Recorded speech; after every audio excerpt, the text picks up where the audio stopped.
Se reconnecter à son féminin sacré, mon cheminement. Bonjour à toutes et à tous. Dans cette vidéo, j'aimerais revenir sur ce thème qui m'est vraiment très cher depuis quelques semaines, peut-être quelques mois, qui est vraiment celui du féminin sacré. Alors, déjà, désolée, il y a un petit peu de bruit, en fait, il y a des travaux dehors. J'espère que, voilà, au niveau du son, ce ne sera pas trop désagréable à écouter. Quand j'ai souhaité aborder ce thème du féminin sacré, je me suis aperçue qu'il y avait peut-être un effet de mode autour de cette notion. En tout cas, de plus en plus, on en entend parler, on en voit parler. Donc j'avoue d'abord que ça m'a un peu dérangée. Il y a vraiment une chose que je n'ai pas envie de faire dans cette vidéo, c'est de partager des conseils autour de cette notion-là, d'ailleurs comme autour de toutes les autres notions. Ça met de plus en plus mal à l'aise en fait, cette idée de conseil. Alors pour les personnes qui suivent ma chaîne depuis longtemps, je l'ai beaucoup fait dans mes premières vidéos. Ça fait 6 ans que j'ai créé ma chaîne YouTube maintenant. C'est difficile en fait d'évoluer et puis d'accepter qu'on garde certaines choses qui peut-être ne reflètent plus tout à fait ce qu'on aimerait faire. Donc voilà, il peut y avoir dans certaines vidéos des conseils et voilà, là par contre je me sens un peu mal à l'aise, donc j'ai préféré en fait vous partager mon cheminement autour de cette notion de féminin sacré en me disant que ça va faire résonner en fait des choses chez vous. Il y a des choses qui vont émerger quand je vais partager certaines expériences. Il y a peut-être des choses qui vont vous déranger. Et donc finalement tout ça, c'est très très riche en apprentissage finalement, bien plus qu'un conseil qui viendrait de l'extérieur, donc qui sortirait vraiment de la carte du monde de quelqu'un d'autre et qui du coup nous toucherait un petit peu moins. Donc il y a en gros, alors j'ai pris des petites notes parce qu'en fait il y a beaucoup de choses que j'ai envie de partager. Je m'excuse déjà si cette vidéo est un peu longue, j'arrive pas trop à évaluer, mais voilà, j'ai réuni donc autour de 4 thèmes. D'abord, mes croyances, on va dire, antérieures à mon cheminement autour du féminin. Ensuite, la phase de connaissance, les notions que je suis allée découvrir et où je suis allée vraiment les rechercher. Ensuite, mes prises de conscience, mon observation intérieure en lien avec ce féminin sacré et du coup ce qui a émergé de ça. Et puis dans un 4e temps, j'ai réuni du coup quelques pistes d'exploration pour vous. Et encore une fois, je vous invite vraiment ici à faire appel à votre intuition, à écouter votre cœur, vraiment ce qui vibre en vous à la présentation en fait de ces éléments-là. Alors d'abord, première partie, a priori et croyances. Donc d'abord, lorsque j'ai commencé de plus ou moins loin à m'intéresser au féminin sacré, je pensais vraiment que le féminin c'était chez les femmes et que le masculin c'était chez les hommes. Et en fait, je me suis rendu compte que il y avait à ce moment-là vraiment une séparation entre le féminin d'un côté et le masculin de l'autre. Alors il faut savoir une chose, c'est que j'ai été élevée entre femmes et ma mère a vécu une expérience de séparation difficile et donc il y a eu comme un rejet, comme une colère qui s'est cristallisée autour de l'homme, autour du masculin. Et donc moi j'ai vraiment eu cette impression-là qu'il y avait d'un côté les femmes et le féminin et de l'autre côté les hommes et le masculin. Il y a autre chose aussi avec, on va dire, mon expérience a priori avec le féminin et le féminin sacré. Je ne savais pas vraiment ce que c'était. C'est aussi beaucoup de tabous. Beaucoup de tabous en fait chez moi autour de tout ce qui était lié au féminin. Alors là je pense aux règles par exemple, j'étais très gênée par ça, pas du tout d'échange autour de cela, comment dire, pas du tout de présentation naturelle non plus de la chose qui aurait pu m'aider à bien l'accepter, donc plutôt une image de quelque chose d'un peu dégoûtant et pas très sympa. Et puis aussi beaucoup de tabous autour de la sexualité. Donc pas du tout un sujet non plus à aborder, quelque chose de très tabou, avec une idée un petit peu, on pourrait dire religieuse, de quelque chose de malsain, d'un peu sale, voilà, de péché. Donc voilà, tout ce type un peu de croyances et de choses liées comme ça à ce féminin et à ce féminin sacré. Et je me suis rendu compte, alors là je vous partage les choses avec un petit peu de clarté, mais bien sûr avant de m'intéresser à ça, je baignais dans quelque chose d'un petit peu flou, hein, une sorte de petit brouillard. Et donc, je me suis rendu compte après coup que mon envie de me reconnecter au féminin sacré, pourtant ça date que d'il y a quelques mois, eh ben, elle avait en fait pour objectif inconscient de valoriser le féminin par rapport au masculin. Avec ces idées-là que la femme est l'avenir de l'homme, qu'on dit que la femme est le sexe faible, mais que c'est vraiment pas vrai parce que quand même, c'est les femmes qui ci, c'est les femmes qui ça. Enfin, vous voyez, toujours un peu dans cette idée quand même de colère contre le masculin. Je me suis rendu compte vraiment que cette colère était très présente contre l'homme qui soumet la femme. Et vraiment, ça, c'est une idée qui me révolte. Et donc, je sens qu'il y avait cette colère vraiment en moi et que finalement, m'intéresser au féminin sacré, ce n'était pas du tout une démarche qui baignait dans l'amour inconditionnel et l'envie de relier le féminin au masculin, mais plutôt vraiment me reconnecter à ce féminin, un petit peu dans l'esprit d'une lutte contre le masculin. Donc on va dire que j'ai baigné un petit peu dans toutes ces expériences-là, toutes ces croyances-là, toute cette vision du monde-là. Et c'est ce qui m'a amenée du coup à m'intéresser à ce féminin sacré. Donc l'envie un petit peu inconsciente de revaloriser le féminin par rapport au masculin, hein, comme si on était en lutte.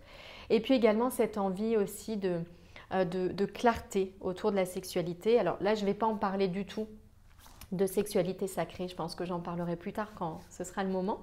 Pour l'instant, ça n'est pas encore.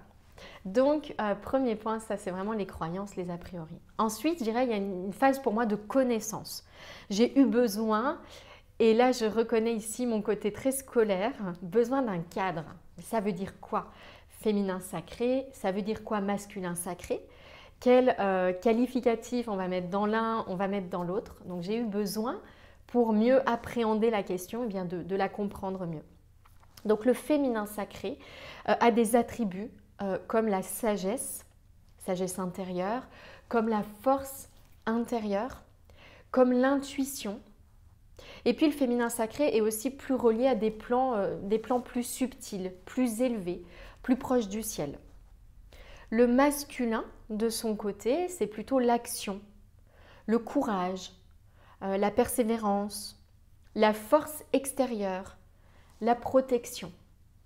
Ce qui est assez intéressant, c'est que lorsque j'ai fait cet exercice aussi d'essayer d'identifier les caractéristiques de l'un ou de l'autre, je me suis aperçue que en fait, je tournais un peu en négatif tout ce que j'attribuais au masculin et je tournais en positif tout ce que j'attribuais au féminin. Voilà, ce qui n'est pas un hasard et ce qui m'a notamment aidé à voir ma colère contre les hommes, chose que je n'identifiais pas forcément. Alors même si j'ai beaucoup de colère souvent contre mon conjoint, mais je pensais que c'était un peu quelque chose de classique en fait, d'être en colère contre la personne avec qui on vit. Alors dans les choses qui m'ont aidé ici à commencer à y voir clair, donc je me suis tournée vers des sources de connaissances. Je vais en citer quelques-unes. Je trouve que c'est intéressant de vous citer aussi les personnes qui m'inspirent dans ce chemin-là. Donc là, j'ai 3 personnes principalement qui ressortent ici. Déjà, je dirais qu'il y a le livre de Mallory Malmasson qui s'appelle Foufoune Cosmique. C'est plus consacré à la sexualité sacrée, puisque c'est un thème sur lequel je me penche, mais ça parle aussi bien sûr de féminin sacré, de masculin sacré. Donc ça, c'est vraiment ma première source ici. Ma deuxième source ici connaissance, ou plutôt accompagnement vers l'observation, vers la conscience de soi. Et là, j'en reparlerai, hein. C'est vraiment le cœur du sujet. C'est un accompagnement que je suis avec Cécile, qui a un espace qui s'appelle Terra Home. Et c'est un accompagnement en ligne, avec des coachings individuels avec elle et dans lesquels on va visiter certaines zones d'ombre et puis essayer de mettre de la clarté sur ces zones d'ombre. Il y a une autre personne aussi qui, dans cet espace-là de connaissances, m'a apporté beaucoup d'éclairage. C'est Émilie Dedieu, qui notamment a créé un très bel article en fait sur le féminin sacré, le masculin sacré, qui m'a beaucoup inspirée. Voilà, donc j'ai également, je me suis inspirée de cet article-là pour mieux comprendre et voir ce qui résonnait aussi en moi. Et donc, je me suis aperçue ici, donc là, dans cet espace de connaissance assez vite, qu'il y avait une complémentarité en fait, entre féminin et masculin. Ce n'est pas les femmes ont le féminin, les hommes ont le masculin. En chaque personne, homme ou femme, eh bien, il y a les deux, le masculin, le féminin. Et les deux se complètent, s'appuient l'un sur l'autre, fusionnent. C'est le yin et le yang, hein, vous voyez, c'est ce cercle qui se constitue. Il n'y a pas d'un côté l'un, d'un côté l'autre. Et j'avais beau savoir ça, évidemment, hein, oui, que l'homme et la femme se complètent, qu'on a besoin des deux, bon, c'est quelque chose de logique, mais il y avait des résistances en fait. Voilà, dans mon cœur, j'avais du mal à me relier à cette partie-là plutôt du cœur. J'étais vraiment dans l'ego et dans cette colère. Et donc cette idée aussi très importante pour moi, que en moi j'ai les deux. Et donc qu'être en colère contre le masculin, contre l'homme, eh bien c'était être en colère contre une partie de moi, puisque l'homme fait partie de moi. Donc ça a été cette phase connaissance où je suis allée chercher des informations pour mieux comprendre. Dans ce troisième temps, maintenant, je voudrais vous partager quelques prises de conscience importantes autour de ça. Alors, j'ai d'abord quelques outils à vous partager. Ça a vraiment été pour moi ces outils des supports de ma propre observation. Je sais qu'on a vraiment envie de se tourner vers l'extérieur. D'ailleurs, moi, je suis passée par cette phase. Je suis allée chercher des informations à l'extérieur. Mais toutes ces informations avaient vraiment pour but de m'aider à m'éveiller à moi-même et de m'aider à voir ce qui se passe en moi.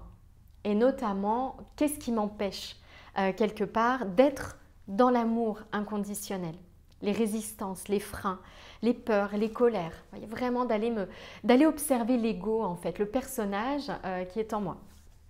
Donc, quelques outils ici, il y en a 1, 2, 3, 4 que je voulais vous partager parce que vraiment, ils sortent du lot dans cette exploration et dans cette compréhension, on pourrait dire, mais pas que mentale parce que ce serait vraiment incomplet, compréhension ressentie de ce féminin sacré.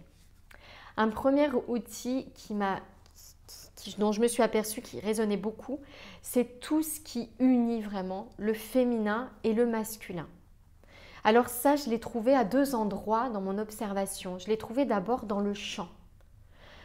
J'ai trouvé un très très beau chant qui s'appelle La Luna d'Aget Kor. Et dans ce chant, il y a une partie où le masculin chante, le féminin chante et les deux s'unissent et c'est absolument magnifique.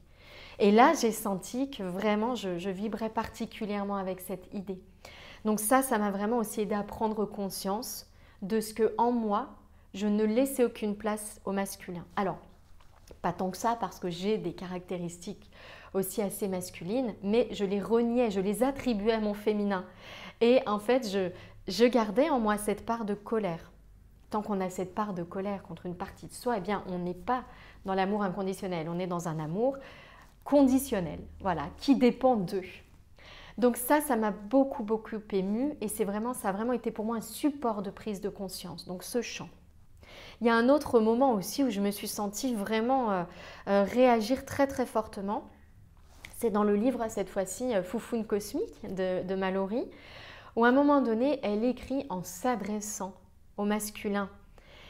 Et ça m'a vraiment touchée profondément. Je me suis rendu compte ici que j'en voulais au masculin pour la soumission, pour l'oppression, pour les violences faites aux femmes. Et elle dit aussi quelque chose de très très puissant, j'ai trouvé dans ce livre. Elle dit qu'en vouloir aux hommes, en fait, c'est s'empêcher d'accéder à l'amour et d'être dans l'amour. Et donc, il est important de se libérer de cette colère. Il est important de se libérer de ce sentiment, de ce souvenir de soumission pour vraiment créer autre chose, pour aller vers autre chose.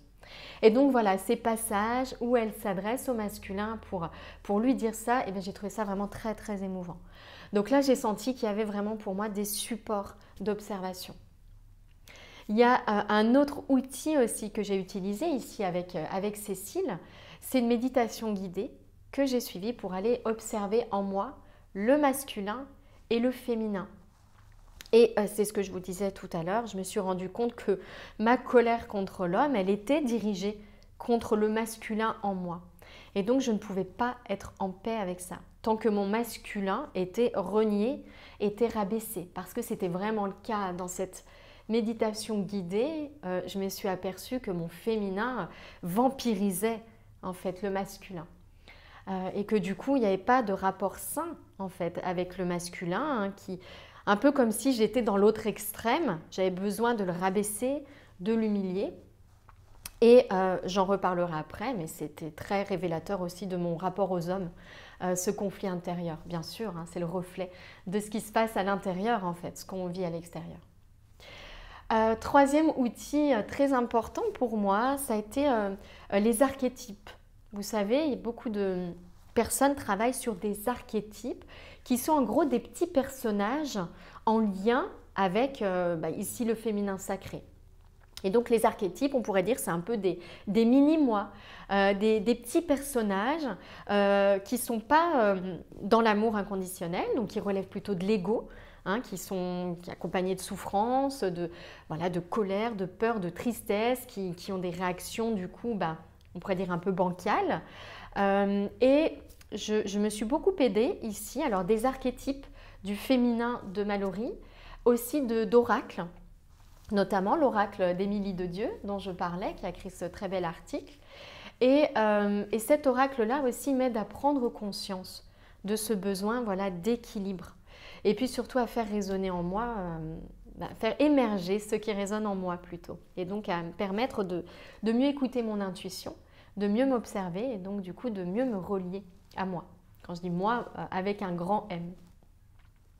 Donc les archétypes, quelque chose qui m'a beaucoup aidée. Et un autre outil que j'ai découvert aussi, qui a beaucoup résonné en moi, sont les célébrations de l'utérus. Vous connaissez peut-être, hein, c'est Miranda Gray qui a mis ça en place, c'est quelque chose de mondial, d'international.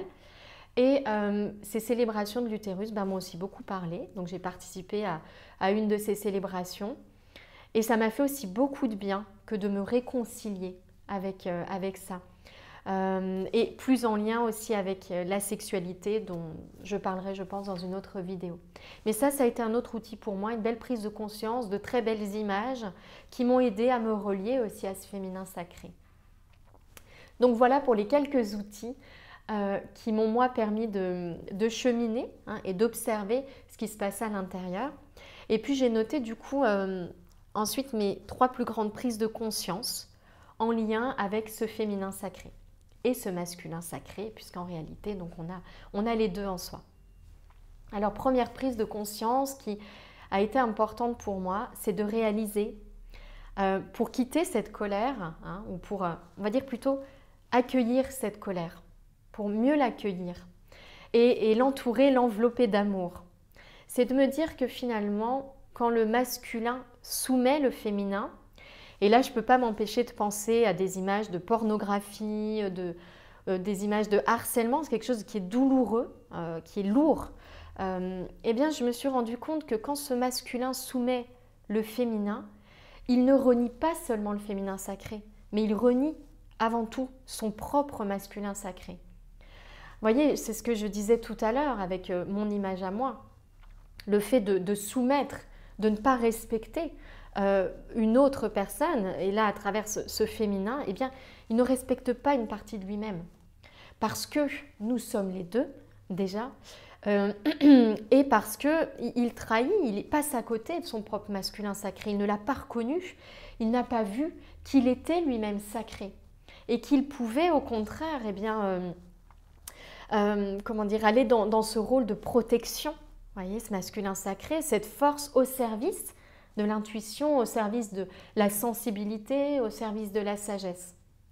Et donc ça m'a fait aussi beaucoup de bien. Me dire non, celui qui soumet le féminin, c'est pas quelqu'un qui se sent particulièrement bien et qui ferait du mal impunément, c'est quelqu'un qui se renie lui-même. Voilà, donc ça c'est une première idée qui m'a vraiment aidée à accepter ma colère et à l'envelopper d'amour. J'ai le droit d'avoir cette colère, mais en réalité, il y a beaucoup d'amour à côté de cela. Donc ça a été une première prise de conscience pour moi très éclairante. La deuxième chose que j'ai réalisée aussi, c'était ici l'ombre de ma mère. Vous savez, on parle beaucoup de mémoire. Il y a beaucoup d'ombres d'ailleurs, je me suis rendu compte de ma mère et je pense que c'est le cas chez beaucoup de femmes et notamment il y avait celle-là. J'avais été élevée avec cette idée d'en vouloir au masculin.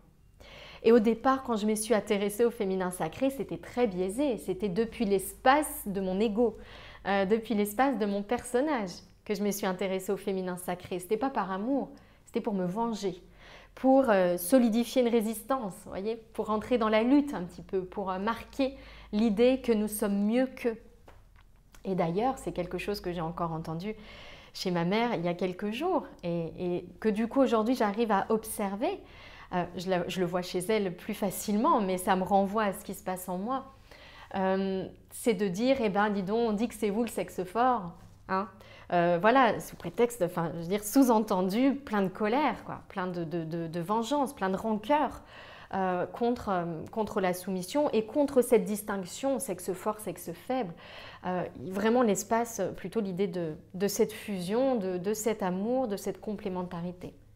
Donc je me suis rendu compte, deuxième prise de conscience, et bien de l'importance de ces ombres au pluriel et notamment de celle-ci, hein, l'ombre de maman, par rapport à ce féminin et ce masculin.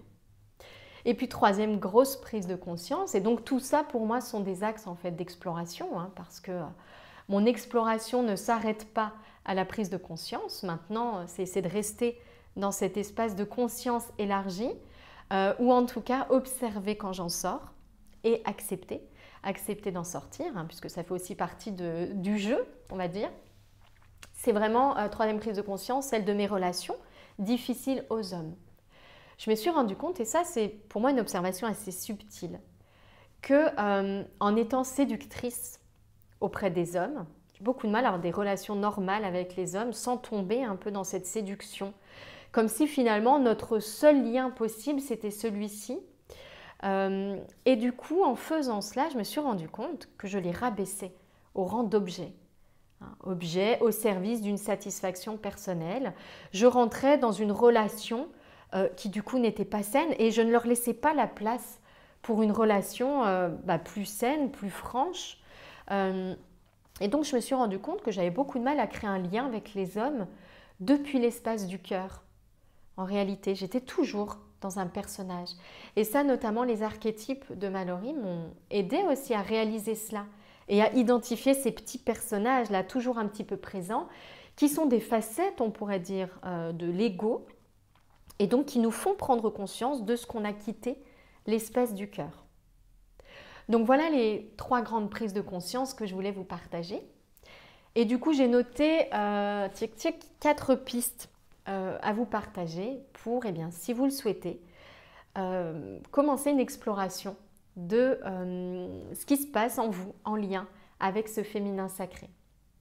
Déjà, tout ce que j'ai évoqué là, dès qu'il y a quelque chose qui résonne ou qui émerge, je vous invite vraiment à prendre un temps d'écriture pour aller le prendre en note.